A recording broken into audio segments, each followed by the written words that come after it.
नमस्कार, मैं योगेश राणा। आज बात राजनीति पर नहीं करेंगे, बात देहरादून में हुए उस हादसे पर करेंगे जिसमें एक ही झटके में 6 जिंदगियां चली गई। 19 से 24 साल के ये बच्चे अभी तक दुनिया को ठीक से समझने की कोशिश ही कर रहे होंगे। 3 युवक और 3 युवतियों की जिंदगी एक झटके में खत्म हो गई और 7वां अस्पताल में जिंदगी और मौत के बीच में लड़ रहा है। देहरादून में सोमवार की आधी रात के बाद हुए इस हादसे से बहुत से सवाल जन्म ले गए, जिन पर बात की जानी जरूरी है। आप इन वीडियो को देख लीजिए, आप खुद समझ जाएंगे यह हादसा कितना भयावह रहा। कार की स्पीड कितनी रही होगी, वैसे तो अभी जांच चल रही है, लेकिन जिस सड़क पर कार की रफ्तार 30 किलोमीटर प्रति घंटा तय है, लिमिट है, वहां पर कार 100 के ऊपर भाग रही होगी। यह अंदाजा लगाया जा सकता है।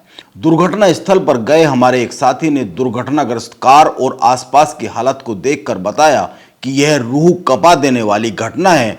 हादसे पर जो मंजर था उसको देखकर समझ में आता है कि यह कितना विभत्स हादसा है।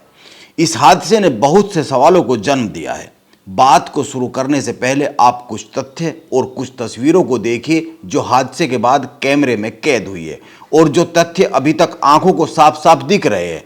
यह वो कंटेनर है जिससे टकराकर टोयोटा कंपनी की इनोवा कार चूर चूर हो गई।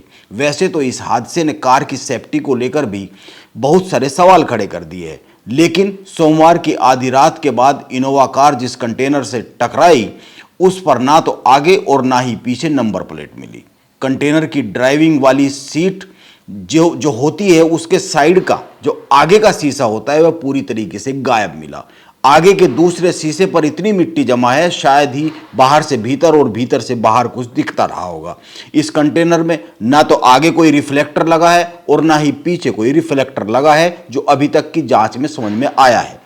यह जानकारी अखबारों में भी छपी है, हमारे रिपोर्टर ने भी मौके पर जाकर देखी है।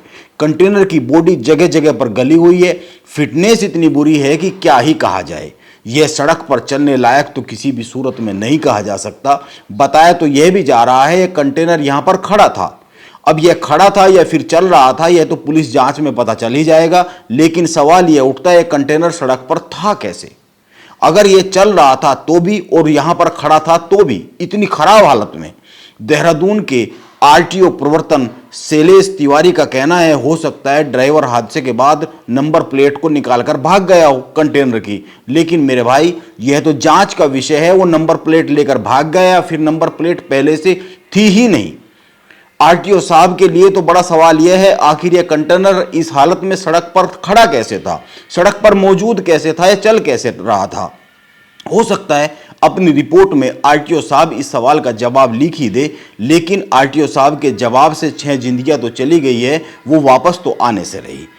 चौकसी में निरंतरता जरूरी होती है, अगर चौकसी में निरंतरता नहीं है तो वह किसी काम की नहीं होती है। वैसे सवाल तो कई सारे पुलिस महकमे से भी किए जा रहे हैं, कई मीडिया रिपोर्ट सवाल पूछती हुई दिखती है। इनमें से कुछ पर आप भी गौर कर लीजिए। अखबारों में एक खबर छपी है, इन बच्चों ने कार से करीब 11 किलोमीटर का सफर तय किया। इस 11 किलोमीटर में 6 चेकिंग पॉइंट्स कार ने पार किए, लेकिन कहीं पर भी इनकी ओवर स्पीड पकड़ में नहीं आई।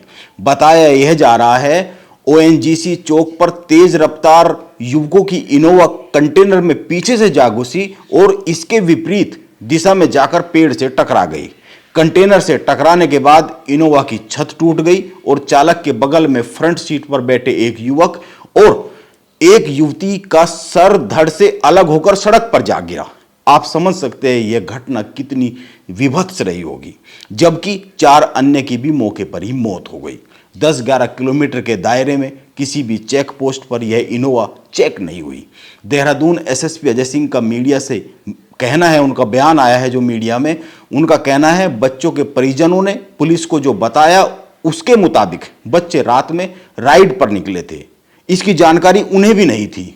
यह भी सवाल चिंता पैदा करने वाला है, बच्चे आधी रात को घर से निकले और घर के लोगों को पता ही नहीं। यह घटना सिस्टम के साथ साथ पूरे समाज के मोजिज लोगों के लिए भी कई सारे सवाल छोड़कर चली गई है। अब इन सवालों का सामना कैसे करना है, यह समाज के मोजिज लोगों को तय करना है। देखिए, मेरी समस्त हमारे जो युवा साथी हैं, तो समस्त उत्तराखंड पुलिस देहरादून पुलिस की ओर से सभी से मेरी गुजारिश है और ये निवेदन है, ये अपील भी है कि देखिए, एक तो अपनी गाड़ी की स्पीड उतनी ही रखें जितनी कि इमरजेंसी में आप उसको कंट्रोल कर पाएँ। ओवर स्पीडिंग कदापि ना करें। देखिए, ज़िंदगी कोई रेस नहीं है। ये जो युवा आजकल सोच रहे हैं कि रेस में थ्रिल आता है या मज़ा आता है, तो उसका नतीजा कई बार बहुत भयावह होता है, जैसा कि ये एक्सीडेंट जो परसों हुआ है उसमें हम सब लोगों ने देख लिया है। तो स्पीड कम रखें, उतनी ही स्पीड पे चलें जितनी कि आप कंट्रोल कर सकें। और दूसरा एक और जो मेन इशू आता है कि ड्रंकन ड्राइविंग का, देखिए कि अल्कोहल पी के या शराब पी के कदापि गाड़ी ना चलाएं। और गाड़ी चलाते समय दूसरा कि सीट बेल्ट का अवश्य प्रयोग करें और मोबाइल पे वार्ता बिल्कुल ना करें। ये एक ऐसे कारण हैं जो कि कई बार भयावह और भीषण दुर्घटना के कारण बनते हैं। तो मेरी समस्त युवाओं साथियों से यही अपील है कि ओवर स्पीडिंग ना करें, ड्रंकन ड्राइविंग ना करें। और जहाँ तक देखिए पुलिस की कार्रवाई की बात है, तो आप सभी अवगत हैं ही कि हमारे द्वारा जो है बैरियर रात्रि में जो है देहात में भी और सिटी क्षेत्र में भी कई जगह हमारे द्वारा बैरियर लगाकर चेकिंग की जाती है।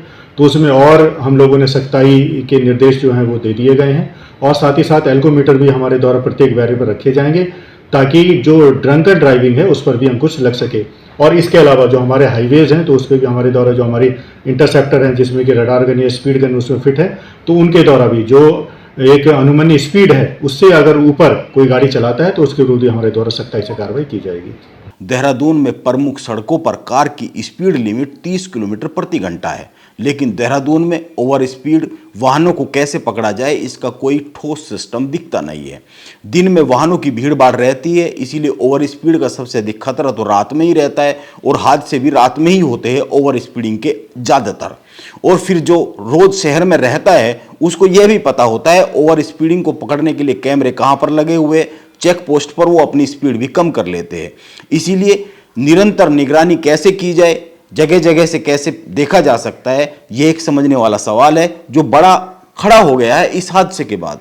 Rajpur road, Chakrata road, GMS road, EC road, Haridwar bypass, ये ऐसी सड़कें हैं जहां पर ओवर स्पीड वाहनों को रोकने के इंतजाम बहुत ज़रूरी लगने लगे हैं, रात में खासकर। लेकिन यह काम केवल पुलिस के भरोसे तो नहीं छोड़ा जा सकता है, हर नागरिक की जिम्मेदारी बनती है और जिम्मेदारी उठाने से हम बचने के आदी होते जा रहे हैं। कोई कहीं पर भी गाड़ी खड़ी कर देता है, कोई कहीं पर भी कट ले लेता है। शहर में जाम का बड़ा कारण यह कम होता है कि वाहन अधिक है। दरअसल ट्रैफिक अव्यवस्था का बड़ा कारण यह होता है कि हम ठीक से सड़क पर चलते नहीं है, हम नियमों का पालन नहीं करते। वैसे तो इन 6 बच्चों की हादसे में जान जाने की घटना पर मुख्यमंत्री पुष्कर सिंह धामी, सरकार के मंत्री और बड़े लोगों ने और विपक्ष के भी सभी नेताओं ने दुख प्रकट करते हुए बयान जारी किए हैं, आए हैं उनके बयान। लेकिन बात केवल बयान जारी करने तक ही ठहर ना जाए, इसका डर है। ये हादसा एक चेतावनी है जिसको गंभीरता से लेने की जरूरत है। इससे उपजे सवालों पर ध्यान देने की जरूरत है। नमस्कार।